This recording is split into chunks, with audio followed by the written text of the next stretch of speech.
প্রশ্ন বলছেন, আসসালামু আলাইকুম শেখ। ওয়ালাইকুম আসসালাম। সূরা ফাতিহার শেষে মুসল্লিগণ কি ইমামের সঙ্গে আমিন বলবে নাকি ইমাম বলবে তার পরে বলবে? দলিল সহ জানাবেন।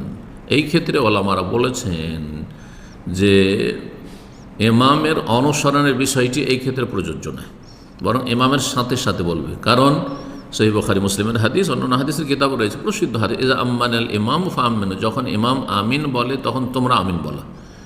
মানে তার পরে নয়, তার সাথে সাথে হইতে হবে। সাথে সাথে দলিল কি? ফাইন্নাহু মান ওয়াফাকা তামিনুহু তামিনাল মালাইকা, যার আমিন ফেরেশতাদের, এজা আম্মানা, ইমাম যখন আমিন বলে তখনই বলো।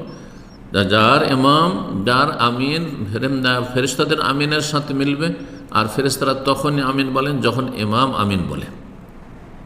আর তারপর অন্য রওয়ায়াতে আরও রয়েছে যে ইমামের আমিন আর মালায়েকা ফেরেশতার আমিন আর মুক্তাদিদের আমিন যখন অনুকূলে হবে। কোন দিক থেকে অনুকূলে হবে?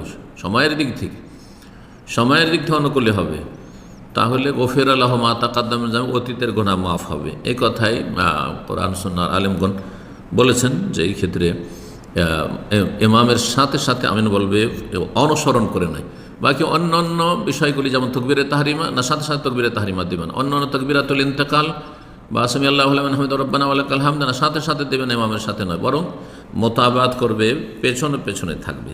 আল্লাহু তাআলা আলাম। জি।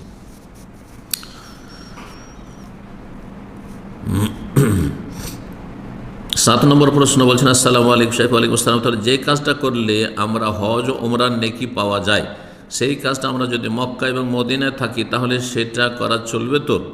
জি, চলবে, কোনো অসুবিধা। ফজরের নামাজের পর একই জায়গায় বসে থাকা, জিকির আজকার করা, সূর্য ওঠার 10 মিনিট পর 2 রাকাত নামাজ পড়া, জি, এতে যে ওমরার সওয়াব রয়েছে। হ্যাঁ, এই ক্ষেত্রে জিজ্ঞাসা করছেন যে এই আমলগুলি মক্কা মদিনায় যেহেতু আছি, উমরা করার সুযোগ আছে, এখানে করতে পারবো কি না? প্রশ্নকারী কলকাতা থেকে প্রশ্ন করেছেন, উনি উমরায় আসবেন, জিজ্ঞেস করছেন। তো এর উত্তরে বলবো যে হ্যাঁ, করতে পারে, যে কোনো জায়গায়। এগুলো অতিরিক্ত আমল। এই নয় যে আপনি হজের চান্স পাচ্ছেন মক্কায় বা উমরা করার চান্স পাচ্ছেন, আল্লাহর ঘরের কাছে আছেন, সেই জন্য এই আমলগুলি করতে পারবেন না, এমন কথা নেই। সবাই করতে পারবেন, কোনো অসুবিধা নেই।